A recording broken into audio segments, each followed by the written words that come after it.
बिस्मिल्लाहिर्रहमानिर्रहीम। अस्सलाम वालेकुम। इन दिनों अमलन हमारी सियासत अदालत मुंतकिल हो गई है, लिहाजा आज के जरगे में हम अदालत और बिलखुसूस सुप्रीम कोर्ट से मुतालिक भी बात करेंगे कि ये सुप्रीम कोर्ट में क्या हुआ, क्या हो रहा है और क्या होने जा रहा है। तो उस हवाले से भी बात होगी, लेकिन उससे पहले सियासत की बात। और हमारे साथ तशरीफ़ फरमा है साबिक़ वज़ीर-ए-आज़म मुस्लिम लीग नून के अहम तरीन रहनुमा जनाब शाहिद खाकान अब्बासी साहब। ये आजकल हम तो ये सुनते थे कि जी मुस्लिम लीग नून में कोई काम मियां नवाज़ शरीफ साहब की मर्ज़ी के बग़ैर नहीं हो सकता क्योंकि वो कायद है। तो ये हुकूमत में जाने का फ़ैसला ये सिर्फ शहबाज शरीफ का था या नवाज़ शरीफ का था या दोनों का था? नहीं, देखिए, ये फ़ैसला कोलिशन जो थी उसका फ़ैसला है। हमारी जमात में बहुत सी राय थी, लेकिन जब कोलिशन पार्टनर्स ने ये फ़ैसला किया, हमारी मुशावरत भी उसमें शामिल थी। हमने अपनी राय दी कि हुकूमत में जाया जाए, तो ये फ़ैसला हो गया। अब उस वक्त मेरी भी राय ये थी कि हमें हुकूमत में नहीं जाना चाहिए और सीधा इलेक्शन में जाना चाहिए, लेकिन मेरा ख्याल है कि और वक्त ने साबित किया है कि ये फ़ैसला दुरुस्त था, इसलिए मुल्क के मफाद में। यानी हुकूमत में जाने का फ़ैसला दुरुस्त था इस हवाले से कि आपको 7 महीने का कम अज़ कम इंटरिम पीरियड चाहिए था। अच्छा। पाकिस्तान की मईशत के जो हालात कर दिए गए थे, आप हफ्तों में, मैं महीने की बात नहीं करता, चंद हफ्तों में आप डिफ़ॉल्ट कर जाते और अच्छा। आज हालात आप श्रीलंका बन चुके होते। मैं हकीकत से आपको बता रहा हूँ। तो इस फैसले ने यकीनन सियासी नुकसान पहुंचाया है। तो वो तो कहते हैं कि आप लोगों ने पाकिस्तान को श्रीलंका के करीब कर दिया है, अब श्रीलंका बनने का खतरा नहीं है? नहीं, इंशाल्लाह नहीं है। हालात को मैनेज किया गया, मैनेज कर रहे हैं। जहाँ पे मईशत छोड़ी गई थी, मुझे ये बताएं ना कि कोई दुनिया का मुल्क है जो IMF प्रोग्राम के अंदर हो और कीमत ख़रीद से कम पेट्रोल बेच रहा हो, या IMF प्रोग्राम में ना भी हो। सऊदी अरब क्या कीमत ख़रीद से कम पेट्रोल बेचता है? हम IMF प्रोग्राम में हैं, डॉलर हमारे पास नहीं है। $25 मिलियन, $1 बिलियन के करीब महीने का हम पेट्रोल ख़रीद कर कीमत ख़रीद से कम बेच रहे हैं। अच्छा, मियां नवाज शरीफ साहब की क्या राय थी उस वक़्त कि जाना चाहिए हुकूमत में या नहीं? देखिए, मैं इस राय का मैं कभी इजहार नहीं करता कि किसी की क्या राय थी। जो कुछ थी उसको बयान किया गया और जब बहस हुई, फैसला हो गया और फैसला सबका होता है। अच्छा, अब फैसला क्या हुआ है? PDM का भी इजलास हुआ, सब कुछ, कि आप लोगों ने हुकूमत को चलाना है, हुकूमत में ही रहना है या कि नहीं, फ्रेश इलेक्शन की तरफ जाना है? ये जो मीटिंग थी ये PDM की थी। अब जो दीगर भी जमातें हैं कोलिशन में, मेरा इस वक्त जो नज़र आ रहा है कि आपके पास चॉइस नहीं है। आज मुल्क इलेक्शन का मुतहम्मल नहीं हो सकता, तो आपको हुकूमत चलानी है और भरपूर तरीके से चलानी है और इस टर्म को पूरा करना है। यही स्टेबिलिटी देगा मुल्क को। नहीं, मैं सिर्फ आपकी राय की बात नहीं कर रहा हूँ। फैसला अब PDM का क्या है? नहीं, फैसला देखिए, फैसला तो चलाएंगे। हुकूमत कोलिशन पार्टनर्स हुकूमत चला रहे हैं, यही फैसला है कि हुकूमत चलेगी। बहरहाल वो अपने फैसले को रिव्यू कर सकते हैं, ये उनका फैसला है। लेकिन मैं ये कह रहा हूँ कि आपका मुल्क जो सियासी इंस्टेबिलिटी है, इंतशार है जो सियासी, इसको बर्दाश्त नहीं कर सकता। तो आपने हुकूमत चलानी है, हालात को दुरुस्त करना है और इंशाल्लाह हालात बेहतर हो जाएंगे इंशाल्लाह। तो ये मैं कह रहा हूँ, 4 साल की खराबी, गफलत, नालायकी, करप्शन, ये चंद हफ्तों में दूर नहीं होती और जिस नहज पर आपको पहुँचा दिया गया था उसका तसव्वुर भी आप नहीं कर सकते। मैं हैरान हूँ कि आज वो लोग जो हुकूमत में थे ये बातें करते हैं। अपने हालात तो देख लें कि उन्होंने क्या फ़ैसले किए हैं इस मुल्क के अंदर, उन फैसलों का नहीं, लेकिन वो कहते हैं, आप लोग भी उनकी हुकूमत में कहते थे जब डॉलर बढ़ता था तो आप लोग उस पर बड़ी तशवीश का इजहार करते थे। अब आपसे डॉलर ही काबू नहीं हो रहा है तो वो कहते हैं मुल्क कैसे काबू कर लें? ये हालात उनके पैदा करना है। हम बहाना नहीं बना रहे, हम इनको मैनेज कर रहे हैं। ये खराबी एक दिन में पैदा नहीं होती। जो मुल्क, अगर IMF यहाँ से उठ के चला जाता, आप दिनों में श्रीलंका बन जाते। और इमरान खान, उसकी हुकूमत ने जो मायदा किया था, जो 2 हफ्ते पहले शौकत तरीन साहब वहाँ रिव्यू करके आए थे कि हम ये स्टेप्स लेंगे, 2 हफ्ते में तमाम बातों की आपने नफ़ी कर दी। यानी आप दुनिया की नज़रों में एक गैर जिम्मेदार मुल्क बन गए। तो IMF तो अभी भी मामला फाइनल नहीं हुआ है, कल भी आर्मी चीफ को फ़ोन करना पड़ा, ये मुनासिब था आर्मी चीफ? नहीं, आर्मी चीफ का कोई ऐसी फ़ोन नहीं, ये गलत बात है। IMF जो है वो अपने तरीके से बात करता है। IMF ये कहता है कि आप पर हमें कोई एतमाद नहीं है इस मुल्क पर। वो ये नहीं देखते कौन सी हुकूमत है कौन सी हुकूमत, वो कहते हैं हमसे ये वादे हुए थे, आपने ना सिर्फ वादों की नफ़ी की, आपने वो काम शुरू कर दिया दुनिया को कोई मुल्क नहीं कर सकता कि ना कीमत ख़रीद पेट्रोल की बढ़ रही है, आप उससे सस्ता बेच रहे हैं, आपकी बिजली की कीमत कहाँ पहुँच गई है, आप सस्ता बेच रहे हैं, आपकी गैस की कीमत कहाँ पर है, आप सस्ता बेच रहे हैं, और वो पूरा करने के लिए आप कर्जे भी नहीं ले पा रहे। आप सिर्फ इनको मुख्तलिफ जगहों पर 2,500 अरब पे सेक्टर डेट पहुंच गया बिजली का, 1,500 अरब का पहुंच गया गैस सेक्टर में, हर कंपनी आज सैकड़ों अरब की मकरूज़ है। आज जो आपका इस साल का जो आपने कर्जा लिया है वो 6,000 अरब के करीब पहुंच गया। तो जब उनको एतमाद नहीं है इस मुल्क पे और उनके साथ वादा खिलाफी हुई है, तो फिर कैसे एतमाद बहाल किया ना, एतमाद बहाल कर रहे हैं उन स्टेप्स को जो आपने एग्रीमेंट किया हुआ है। हुकूमत पाकिस्तान ने एक मायदा साइन किया हुआ है कि हम ये स्टेप्स लेंगे। ये पैसे IMF के पास नहीं जाते, ये हमारे पास ही रहते हैं। हमें जो हम डिसिप्लिन मेंटेन नहीं कर सकते, जो मुल्क को चलाने के लिए जिन इकदाम की ज़रूरत होती है, IMF कहते हैं जी अगर आपको हमसे कर्जा चाहिए तो फिर ये इकदाम करें ताकि आप कर्जा वापस करने की पोजीशन में हो। और जो दुनिया के दूसरे ममालिक हैं, चाहे वो मुल्क हों चाहे वो इदारे हों, वो भी यही कहते हैं कि IMF का प्रोग्राम में अगर आप होंगे तो हम आपके साथ बात करेंगे। अगर एक लेकिन कुछ जो मिफ्ताह इस्माइल साहब की डीलिंग है उस पर इसहाक डार साहब भी खुश नज़र नहीं आते। नहीं, इसहाक डार साहब की अपनी एक राय हो सकती है, मैं उस राय से इत्तफाक नहीं करता। बड़ी वाज़ेह बात है, जो कुछ मिफ्ताह साहब करते हैं हुकूमत पाकिस्तान का फ़ैसला होता है, वो खुद कोई फ़ैसला नहीं उठाते। और लेकिन आप वज़ीर आज़म भी रहे हैं और मिफ्ताह खुद मईशत को भी समझते हैं, तो मिफ्ताह इस्माइल ठीक कर रहे हैं जी, मेरे नज़र बेहतरीन काम कर रहे हैं। इस वक्त जितने मुश्किल फ़ैसले इस वक्त करने पड़ रहे हैं, जिस किस्म के हालात का आज पाकिस्तान को माशी हालात का सामना है, पाकिस्तान की तारीख़ में कभी नहीं हुआ। और कभी ये नहीं हुआ कि हमारे मुल्क को इतना गैर ज़िम्मेदार तस्वर किया जाए माशी तौर पर, जितना हमें इमरान खान ने जहाँ पर पहुँचा दिया था अप्रैल 10 को। लेकिन इमरान खान ने कल एतराज़ किया है कि जी आप लोगों से बात नहीं बन पा रही है और आप पे कोई ट्रस्ट करने को तैयार नहीं है, इसलिए आर्मी चीफ को अमेरिकन को फ़ोन करना पड़ा। ये इमरान खान साहब की राय हो सकती है जी। आर्मी चीफ इस मुल्क का हिस्सा है, अगर किसी से बात करते हैं तो मुल्क के लिए बात करते हैं। मेरा नहीं ख्याल कोई ऐसे टेलीफोनों की बात हुई है, अगर हुई है तो उसमें कोई मजाका नहीं है। जहाँ भी आपका असर होता है आप उस असर को इस्तेमाल करते हैं। आर्मी चीफ भी हुकूमत पाकिस्तान का हिस्सा है, फाइनेंस मिनिस्टर भी हुकूमत पाकिस्तान का हिस्सा है, स्टेट बैंक का गवर्नर भी हुकूमत पाकिस्तान का हिस्सा है, हमारे सफ़ीर भी। तो जब हालात मुश्किल होते हैं हर अपना हिस्सा डालता है, हालात को बेहतर करने की कोशिश करता है। लेकिन ये PDM की आप जब बात कर रहे हैं तो ये जरदारी साहब और ANP ये तो PDM से निकल गए थे, तो अब वो वापस आ गए हैं? वो निकल गए थे, वो कोलिशन गवर्नमेंट का हिस्सा हैं, लेकिन PDM में दोबारा शामिल नहीं हुए। PDM में ये बातचीत हुई है कि हम जो जमातें छोड़ गई थी उनसे वापस अगर वो आना चाहते हैं तो उनसे बात कर लेंगे। लेकिन कोलिशन गवर्नमेंट जैसे PDM की जमातें भी शामिल हैं, ANP भी है, उसमें पीपल्स पार्टी भी है, उसमें MQM भी है, दीगर जमातें भी हैं।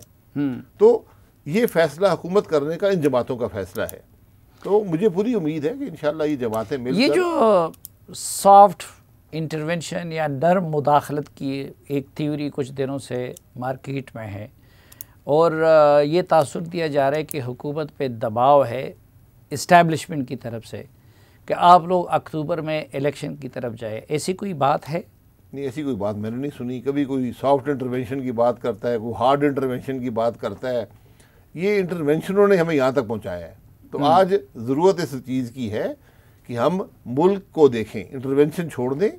मुल्क का एक आइन है, मुल्क का एक तरीक़ाकार है, मुल्क की आज कुछ मुश्किलात हैं, ये हम सब की मुश्किलात हैं। ये सिर्फ शहबाज शरीफ की मुश्किलात नहीं है, हुकूमत की मुश्किलात नहीं है, ये हम सब की हैं। हम सब ने अपना हिस्सा डालना है, चाहे आप हुकूमत में हैं, अपोजिशन में हैं, सूबाई हुकूमत में हैं, आप जुडिशरी में हैं, जहाँ भी आप बैठे, मीडिया में हैं, फ़ौज में हैं, सब ने हिस्सा डालना है, फिर हालात दुरुस्त होंगे। अच्छा, आप वो शख्सियत है मुस्लिम लीग नून के अंदर कि जिन पे मियां नवाज शरीफ साहब को भी एतमाद है और शहबाज शरीफ साहब को भी एतमाद है, दोनों के करीब समझे जाते हैं और बाखबर तरीन समझे जाते हैं। तो ये बात क्या मियां नवाज शरीफ को या मियां शहबाज शरीफ को या आपको या किसी और ज़िम्मेदार को किसी तरीके से कन्वे की गई है कि आप लोग अक्टूबर में इलेक्शन करें फ़ौज की तरफ से? ऐसी कोई बात मैंने नहीं सुनी। आपकी मेहरबानी है कि आप मुझे इतना करीब तसव्वुर करते हैं। मैं इस जमात का एक कारकुन हूँ, जो मेरे बस में हो, जो मुझे ज़िम्मेदारी लगाते हैं मैं वो करता हूँ। मैं नहीं समझता कि आज आप इलेक्शन का मुतहम्मल हो सकते हैं, चाहे वो अक्टूबर में हो, चाहे वो आज हो, चाहे वो दिसंबर में हो। ज़रूरत मुल्क की ये है कि आज सबके पास हुकूमत है, अपनी अपनी हुकूमतें करें, टर्म पूरी करें और इलेक्शन में जाएं।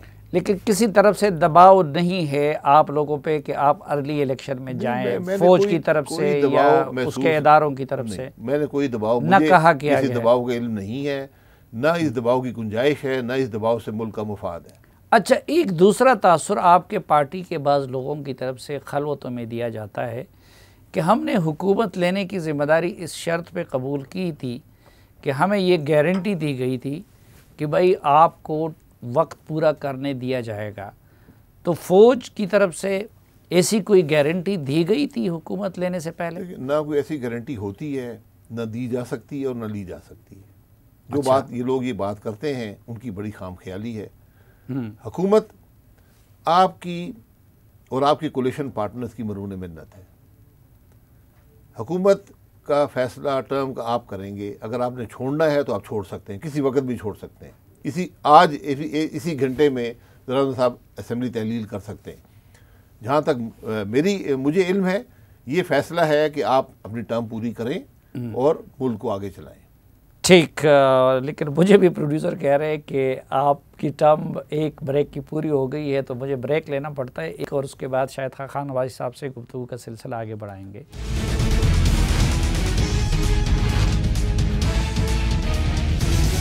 एक बार फिर खुशामदीद आपको जरगे में। शायद खान नवाज़ साहब, आम तासुर ये है कि ये हुकूमत चल नहीं पा रही, अनस्टेबिलिटी अपनी जगह पे।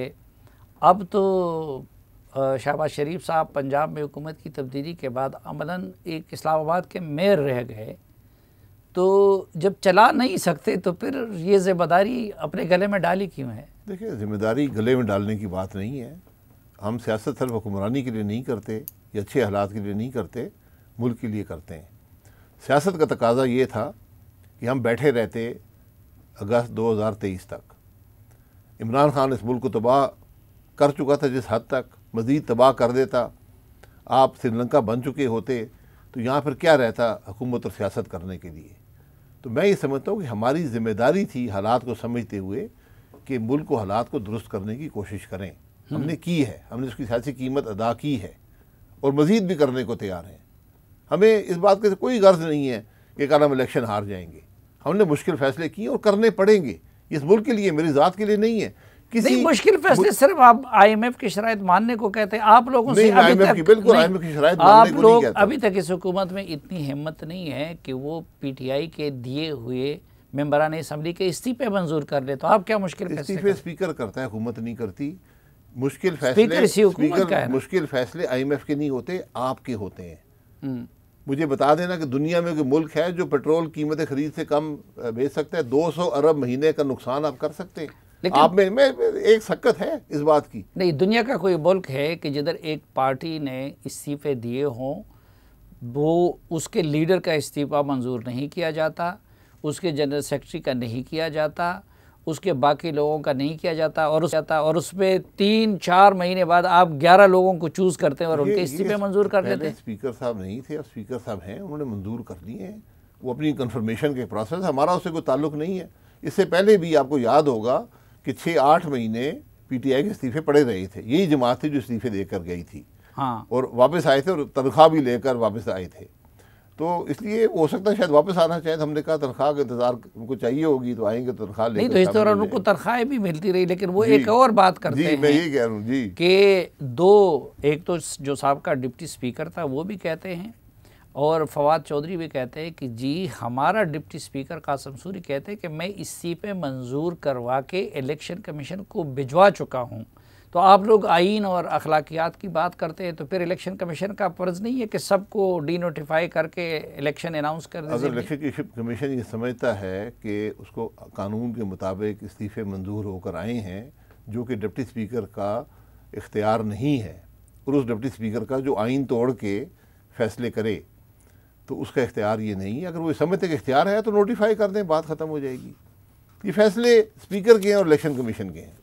लेकिन आप लोगों का स्पीकर है, तो आपका स्पीकर से क्या डिमांड है? स्पीकर जो है वो इंडिपेंडेंट होता है, ये वो नहीं है जो स्वाबी वाले साहब खुदा के लिए ये वो स्पीकर नहीं है। नहीं, वो असद कैसर तो कुछ हद से ज्यादा ताबेदार और गुलामी कर रहे थे इमरान खान की, लेकिन ये स्पीकर गुलाम नहीं होता, स्पीकर इंडिपेंडेंट होता है। वो वज़ीर-ए-आज़म रहे हैं, मुल्क के हालात को बेहतर जानते हैं। लेकिन जरदारी साहब की मर्जी के बगैर तो नहीं चल सकते, ये भी ना। नहीं, ज़रूरी नहीं है। आप यहाँ सादिक साहब से पूछ लें कि कितनी दफ़ा उनको नवाज शरीफ साहब ने कहा कुछ, या मैंने कहा, ये कहा या नहीं कहा, ये भी उनसे पूछ लें कितनी दफ़ा कहा, और क्या उन्होंने हुकूमत की बात मानी है, कोई गैर कानूनी बात मानी है। ये ऐसे तो स्पीकर को इंडिपेंडेंट छोड़ना पड़ता है, वरना पार्लियामान नहीं चलता, और इसीलिए 4 साल पार्लियामान नहीं चला। अच्छा चलो, इस हवाले से तो थोड़ा बहुत आप लोगों में फ़र्क है। थोड़ा बहुत काफ़ी फ़र्क है, थोड़ा बहुत नहीं है। मैं थोड़ा बहुत तो इसलिए कह रहा हूँ कि अब इमरान खान साहब स्टेट के एक इदारे के पीछे पड़े हुए हैं और उनको गालियाँ पढ़वा रहे हैं, और आप लोग स्टेट के एक दूसरे इदारे अदलिया के पीछे पड़ गए। इमरान खान साहब स्टेट के हर उस इदारे के पीछे पड़ेंगे जो जिसको वो ये समझे कि मुझे इससे कोई खदशा हो सकता है। वो इलेक्शन कमीशन के पीछे भी पड़ेंगे, वो फ़ौज के पीछे भी पड़ेंगे, पार्लियामान के पीछे भी पड़ेंगे। उनका मकसद है अपनी जान बचाना और हुक्मरानी हासिल करना। हुक्मरानी उन्होंने 4 साल कर ली है, जो कुछ मुल्क को दिया है वो भी आपके सामने है। इसलिए अब ये हुकूमत टर्म पूरी करेगी, उसके बाद अपनी इलेक्शन में आए और मुकाबला कर नहीं। लेकिन सुप्रीम कोर्ट के इसी चीफ जस्टिस ने और इसी बेंच ने जब पहला फैसला दिया डिप्टी स्पीकर की रूलिंग के ख़िलाफ़, तो आप लोगों ने सताइश की। अब फैसला आपके ख़िलाफ़ आया तो आप लोग उनके ख़िलाफ़ बयान दे रहे हैं। आप लोग कहते हैं हमें एतमाद नहीं है, हम फैसला नहीं मानेंगे। खिलाफ या हक की बात नहीं, फैसला तो मानना पड़ता है ना, बदकिस्मती से। मैं हकीकत से कहता हूँ ये बदकिस्मती है। बात यह है कि ये फैसला इम्तिहान था सुप्रीम कोर्ट का कि को अदालत का फैसला मौजूद है, उसने एक तशरीह कर दी आइन की। अब आपने उस तशरीह को बदलना है, वरना फैसला बड़ा यहाँ है। अगर आपने फैसला बदलना है तो फिर आप बेंच वो होना चाहिए जिस पर कोई उंगली ना उठे। क्या यही 3 जज हैं सुप्रीम कोर्ट? ये हर बच्चा पाकिस्तान में सवाल करता है कि यही 3 जज हैं जो हर बात का फैसला करेंगे, बाकी जजेस की कोई हैसियत नहीं है। और जब आप एक किए हुए फैसले की नफ़ी करके एक दूसरा फैसला करेंगे तो एक बड़ा बेंच होना चाहिए। ज़रूरत ये थी कि जब आप पार्लियामान की हदूद में दाखिल हो रहे हैं तो फिर फुल बेंच बैठता, डिलिबरेट करता मामले को और फैसला कर देता। उसको पाकिस्तान के अवाम भी तस्लीम कर लेते, सियासी जमातों के पास भी कोई बात करने की बात ना रहती, और तारीख़ भी कबूल कर लेती। ये वो फैसले हैं जिनको तारीख़ कबूल नहीं करती। हमारी एक स्याह फैसलों की एक लंबी दास्तान है इस मुल्क के अंदर। मैं वो बयान करना शुरू करूँ तो आपको टाइम सारा गुजर जाएगा। अब ज़रूरत ये थी अपनी साख बहाल करने के लिए। यहाँ पर मैं ये समझता हूँ पूरे मुअद्दबाना तौर पर कि चीफ जस्टिस साहब का फेलियर है।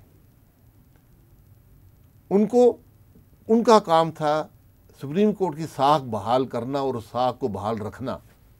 उस बात का तकाजा ये था कि एक बड़ा बेंच होता, वो बेंच ना होता जिसको पाकिस्तान में एक आम आदमी भी उसकी तश्कील देकर ये बात कह दे कि फैसला क्या है। छुट्टियाँ आती है और जजेस नहीं थे तो कोई जल्दी नहीं थी, इंतज़ार कर लेते।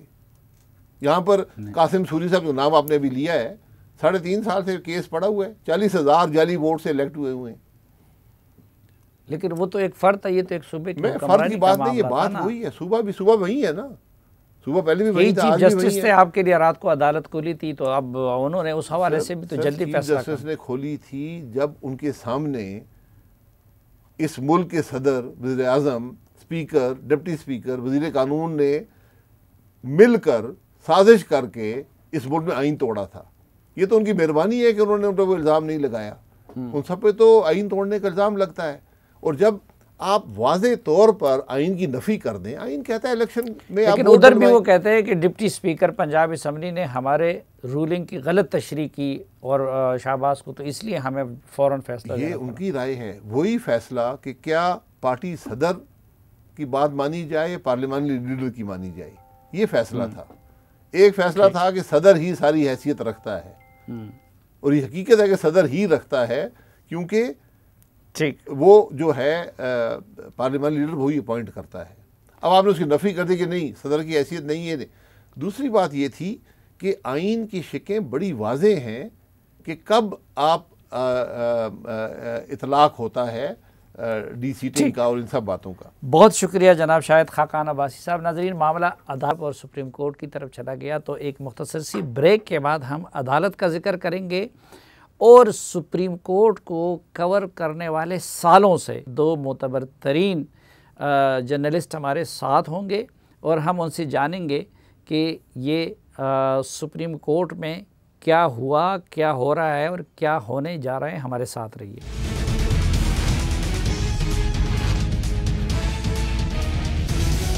एक बार फिर खुशामदीद आपको जरगे में। नाज़रीन, कुछ दिनों से ऐसा महसूस हो रहा है कि ख़ुद सुप्रीम कोर्ट ऑफ पाकिस्तान के मुअज़्ज़ज़ जज साहिबान भी एक पेज पे नहीं हैं।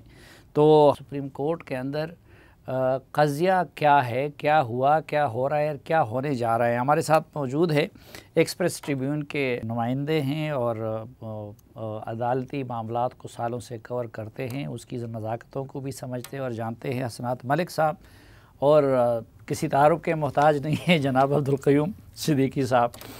तो हसनात साहब, ये क्या कोई सुप्रीम कोर्ट के अंदर सिर्फ इख्तिलाफ नज़र है या ग्रुपिंग है, और अगर है तो किस बुनियाद पे है?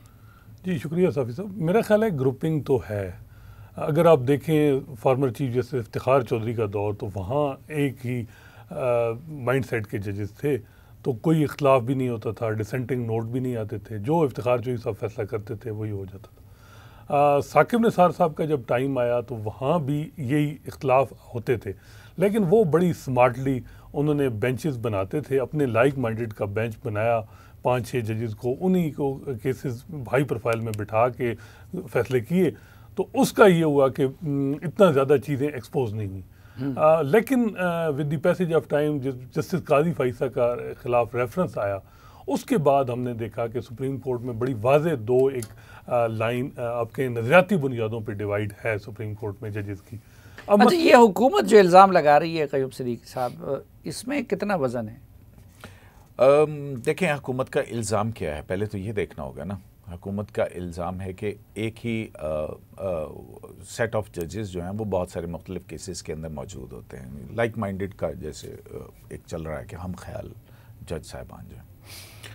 अब ये इसको अगर हम देखें, मौजूदा हुकूमत तो वही हुकूमत है जो 2017 में थी जब पनामा केस आया था 2016 में। तो पनामा केस से आप ये देख लीजिए कि उसमें क्या होता रहा। उनमें जो बाकी जज साहिबान थे वो तो रिटायर हो गए, लेकिन एजाजुल एहसन साहब जो हैं वो मुसलसल कंटिन्यू कर रहे हैं। एजाजुल एहसन साहब जो हैं वो मॉनिटरिंग जज भी हैं, आज भी वो एहतसाब अदालतों के मॉनिटरिंग जज हैं। फिर उसके बाद जो है अगर हम देखें, पार्टी हेड जो मियां मोहम्मद नवाज शरीफ हैं, उनको कहा गया था कि 62-63 पर पूरा नहीं उतरते हैं और उनको पार्टी सदारत से हटाया गया था, जब जिस फैसले की बुनियाद के ऊपर वो भी जस्टिस साकिब निसार साहब का, जस्टिस उमर बंदयाल और जस्टिस एजाजुल एहसन साहब का था। और साफ़ी साहब, अभी आपको याद होगा कि एक अज़ख़ुद नोटिस हुआ जस्टिस मुज़ाहिर अली अकबर नकवी के ख़त के ऊपर, उस पर जो 5 रुकनी बेंच बनाया गया, अज़ख़ुद केस नंबर 2 उसका टाइटल है 2022, उसमें भी जो है यही हैं, जस्टिस एजाजुल एहसन हैं, जस्टिस मुनीब अख्तर हैं, जस्टिस मुज़ाहिर अली अकबर नकवी हैं, जस्टिस मुनीब साहब हैं और मोहम्मद अली मज़हर हैं और जस्टिस उमर बंदयाल उसको हेड करें। अब इससे पहले चले जाएँ 25 मई लॉन्ग मार्च, तो आपको याद होगा ही, उसमें जो है वो जस्टिस एजाजुल एहसन थे, जस्टिस मुनीब अख्तर साहब थे और जस्टिस मुज़ाहिर अली अकबर नकवी साहब थे। और फिर उसके बाद जब अगले दिन ये हुआ कि जी इमरान खान साहब ने कंटेम्प्ट किए, जिसमें रिपोर्टें आई थी, उन रिपोर्टों का क्या हुआ वो अभी तक हमें नहीं पता, वो जो आप गुमशुदा की बात कर रहे हैं, तो उन पे अभी कुछ फ़ैसला नहीं हुआ है। तो उसके बाद जो 5 रुकनी बेंच बना था उसमें भी जो है वो यही बेंच था, जो कि justice Umar Ata Bandial, justice Ijazul Ahsan, justice Munib Akhtar and so on so fourth.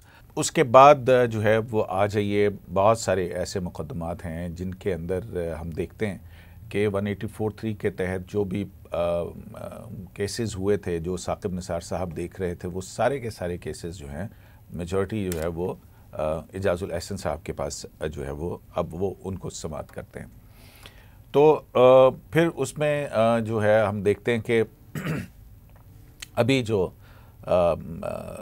63A की जो आइनी तशरीह की जो सदारती रेफरेंस था, और उसके अंदर 184(3) की भी अब 3 जुरिस्डिक्शंस के साथ जो 2-3 की राय से फ़ैसला आया, जिसमें 3 फाजिल जज साहिबान, जस्टिस उमर अता बंदयाल, जस्टिस मुनीब अख्तर और जस्टिस जो हैं एजाजुल एहसन, इन्होंने कहा कि वोट शुमार नहीं होगा, जबकि 2 जज साहिबान मज़हर आलम मियां खेल और जमाल खान मंदोखेल जो हैं वो माइनॉरिटी व्यू है, लेकिन वो कहते हैं कि इन फाजिल जज साहिबान ने आइन रीराइट किया है। ठीक। तो फिर उसके बाद हम देखते हैं कि जब स्पीकर रूलिंग का कासिम सूरी साहब वाली जो रूलिंग का केस आता है, तो उसमें भी यही 5 जज साहिबान हैं, लेकिन 3 जज साहिबान यही हैं। वहाँ पे हम देखते हैं कि एक मुतफ़िक़ा फ़ैसला आता है। डिप्टी स्पीकर की रूलिंग जो सूबाई असम्बली की है, असल झगड़ा वहाँ से शुरू हुआ कि जब वहाँ पे वोटों लेकिन वो जो कासिम सूरी केस में जो फैसला था वो तो इमरान खान के ख़िलाफ़ था ना, और इसी बेंच ने किया था, और उसको मुस्लिम लीग नून ने अप्रिशिएट किया था। जी हाँ, बिल्कुल बिल्कुल, ये सही बात है, दुरुस्त बात है। और उसके अंदर जो है वो फाजिल 5 जज साहबान का जो मुश्तरका ऑर्डर है, जो मुश्तरका रीजनिंग है, कुछ तो एडिशनल रीजनिंग है, उसके अंदर उन्होंने मेंटेनेबल करार देते हुए जो है वो ये कहा है कि इस एक्ट से जो कि डिप्टी स्पीकर ने किया था कासिम सूरी साहब ने, उससे लेजिस्लेचर और एग्जीक्यूटिव इनको जो है वो ख़त्म कर दिया गया, और उससे एक कॉन्स्टिट्यूशनल क्राइसिस जो है वो क्रिएट हुआ, जबकि वो 91 के तहत होना चाहिए था जो मामला है, नया लीडर ऑफ द हाउस। लेकिन तो उनके लिए कोई सज़ा तजवीज़ नहीं की गई। हाँ, सज़ा तजवीज़ नहीं की गई, लेकिन जब हम ये डिप्टी स्पीकर दोस्त मजारी का हम देखते हैं, जिसमें इब्तदा में सुप्रीम कोर्ट जो है वो कह रही थी कि ये जजमेंट की अंडरस्टैंडिंग का शायद कोई मामला है, ये क्वेश्चन था।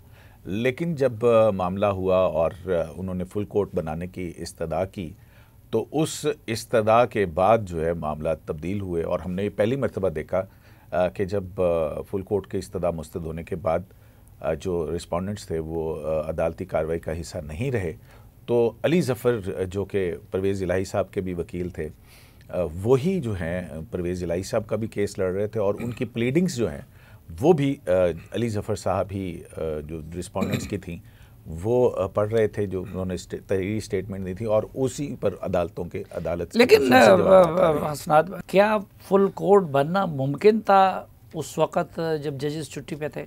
मेरा ख्याल है फुल कोर्ट तो नहीं, लेकिन लार्जर बेंच उसकी लीगल रिक्वायरमेंट भी थी। पहले 8 जजेस का एक ओपिनियन है जो जिसमें पार्टी हेड को अहमियत दी गई, तो बेहतर होता कि अगर 9 रुकनी बेंच बन जाता। लेकिन मेरा ख्याल है जजेस ने जस्टिस काजी फैसा के केस से एक जो है वो सबक ये लिया कि अगर आप फुल कोर्ट या लार्जर बेंच बनाएंगे तो वहाँ एक तो मैटर प्रोलॉन्ग होता है, लंबा चला जाता है, फिर ये होता है कि हमजा शहबाज कंटिन्यू करते। दूसरा ये था कि जो मेन जजेस हैं वो मिनॉरिटी में भी रह जाते हैं, जिस तरह जस्टिस काजी फैसा में देखा कि चीफ जस्टिस उमर अता बंदयाल जो है वो मिनॉरिटी में रह गया, उनका मेन जजमेंट ओवरटर्न हो गया। तो ये मेरा ख्याल है कुछ। अच्छा, एक तो जो क़य्यूम सिद्दीकी साहब बात कर रहे हैं कि अखलाकी लिहाज से आप बात कर रहे हैं ना, तो ठीक है, अखलाकी लिहाज से तो ऐसा होता है कि जज पे अगर कोई एक फरीक भी एतराज़ करे तो अपने आप को बेंच से अलग कर लेता है, लेकिन कानून तो ये इजाज़त देता है ना, ये मैंडेट तो सुप्रीम कोर्ट का है। और हाँ, आप लोग करें या प्राइम मिनिस्टर करे तो अपने हम ख्याल लोगों को साथ में लाता है, काबीना में लेता है। आप लोग अपना व्लॉग करें तो उसमें हम ख्याल लोगों को साथ में लाते हैं। तो कानूनी लिहाज से तो कोई कदगन नहीं है ना चीफ जस्टिस पे, ये उनका इख्तियार है कि वो किसी का भी बेंच बनाएं। देखिए, यही जो इख्तियार है ना, एक्चुअली ये सारी चीज़ों का एक जिसको कहते हैं ना कि मसाइल का मंबा है। हम ये देखते हैं कि supreme court Mustafa Impex case के अंदर फेडरल गवर्नमेंट के अंदर कहती है कैबिनेट और प्राइम मिनिस्टर मिल के जो है वो डिसीजन करेंगे। वो जो डिस्क्रिशन थी प्राइम मिनिस्टर की वो ख़त्म कर दी जाती है। यहाँ पे चीफ जस्टिस ऑफ पाकिस्तान की ज़ात वाहिद ज़ात है जिसके अंदर एडमिनिस्ट्रेटिव जुरिस्डिक्शन जो है वो डिस्क्रिशन वो है। और वो जो आर्टिकल आजकल 191 की गूंज हो रही है कि उसके अंदर जो है वो subject to constitution and law, और लॉ में अमेंडमेंट की जाए सो दैट कि ये जो डिस्क्रिशनरी पावर्स हैं supreme chief justice of Pakistan की बेंच बनाने की और उसकी।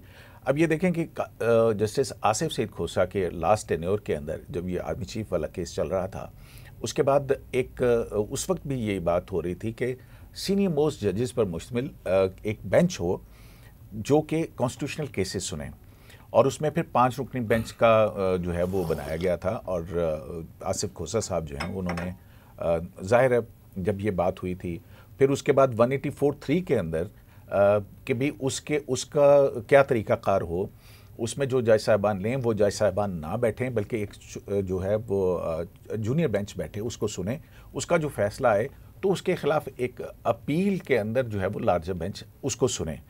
तो ये फुल कोर्ट के अंदर तजवीज़ दोनों तजावीज़ जो हैं वो दी गई हुई हैं। और हम मज़े की बात यह है कि आसिफ खोसा साहब के बाद जो है वो आए जस्टिस गुलजार अहमद साहब। जस्टिस गुलजार अहमद साहब के टेन्योर में 2019 दिसंबर के बाद से फुल कोर्ट मीटिंग ही नहीं हुई है, जो कि जजेस का एक मशावरती फोरम है जहाँ पे तमाम जज साहिबान बैठते हैं और उसमें फिर जो भी कितना अर्सा हो गया 2019 दिसंबर 2019 से 19-20। लेकिन रूल्स के लिहाज से क्या चीफ जस्टिस बाउंड है कि कुछ अरसे में बुला लें फुल कोर्ट मीटिंग? जो कोर्ट की प्रैक्टिस रही है उसमें तो तकरीबन हर महीने या हर दूसरे महीने तीसरे महीने जो है वो full court meeting, core commanders meetings तो तकरीबन हर महीने होती है। जी हाँ, तो फिर ये हमारे जुडिशल कोर कमांडर्स हैं तो इनका भी जो है वो मीटिंग बहुत ज़रूरी है।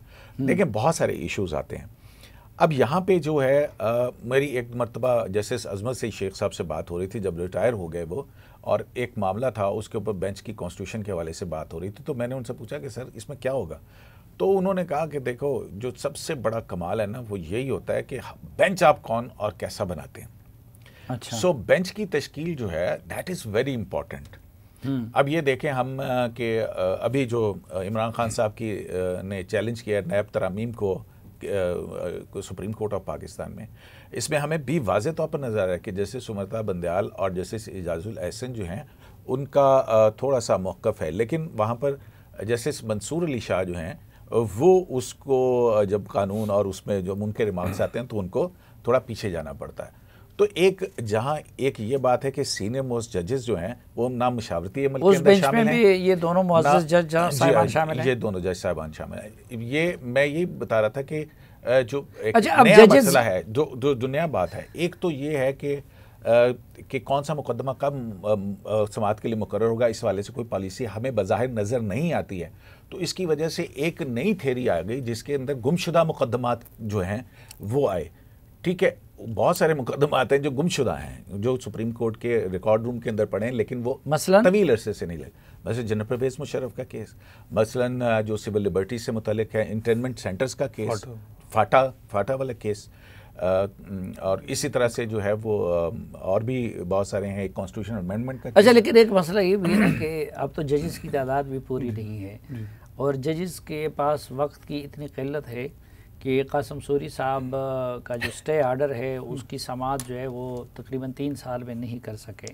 अब उसके लिए सुप्रीम जुडिशल कमीशन का ये जो इजलास हुआ तो वो भी मुतनाज़ा बन गया, और तो उसमें हुआ क्या है, कोई डिसीजन हुआ है या वो इजलास जो 2 मुख्तलिफ हमें मौक़िफ़ आ रहे हैं, चीफ जस्टिस साहब की तरफ से एक तरह का मौक़िफ़ और फ़ायज़ ईसा साहब की तरफ से दूसरे तरह का मौक़िफ़, एक्चुअली क्या हुआ है उस रोज़ इजलास में? सफ़ी साहब उसमें मेन ये कहें कि चीफ जस्टिस के जो नाम है वो अप्रूव नहीं हुई। 5 जो मेंबर थे उन्होंने उनको जो है तौसीक नहीं की। मेन ये है, रिजेक्ट हो गया, ये दोबारा आ सकते हैं, आ भी सकते हैं, उनमें कोई ये नहीं है मामला ये है कि चीफ जस्टिस साहब ने फरवरी से सुप्रीम कोर्ट में जो है वो सीटें खाली हैं। जस्टिस गुलजार रिटायर हुई है, उसके बाद 3 जजेस और रिटायर हुई है, तो अपॉइंटमेंट नहीं हो रही, ये मसला है। और असल लेकिन वो इजलास तो अधूरा रह गया है ना, अब कोई बाकायदा डिसीजन हुआ है? नहीं, डिसीजन नहीं, यही हम जो बात कर रहे हैं कि चीफ जस्टिस का जो इख्तियार है वो इतना है कि वो जुडिशल कमीशन की मीटिंग कब बुलानी है, अगर वो साल ना बुलाएं नहीं कोई उनसे पूछ सकता, किसको नाम इनिशिएट करें, किसी को रिजेक्ट करें। अब जो हमने आज ऑडियो सारी देखी उसमें मेजॉरिटी मेम्बरान की तरफ से ये था कि आप इस्लामाबाद हाई कोर्ट के चीफ जस्टिस अतर मिनल्ला जो सीनियरिटी में अगर हाई कोर्ट के चीफ जस्टिस की देखें तो वो दूसरे नंबर पे, उनको आप क्यों इग्नोर कर रहे हैं? वो हाईली कॉम्पिटेंट हैं, इंटीग्रिटी उनकी बियॉन्ड डाउट है, वजह क्या है? उसका जवाब भी नहीं मिला। और कहा गया कि जी इस्लामाबाद हाई कोर्ट में प्रेसिडेंट ही नहीं है कि यहाँ से कोई जज एलिवेट हो सुप्रीम कोर्ट में। हालांकि इससे पहले इकबाल हमीदुर रहमान थे इस्लामाबाद हाई कोर्ट के चीफ जस्टिस, उनको एलिवेट किया गया।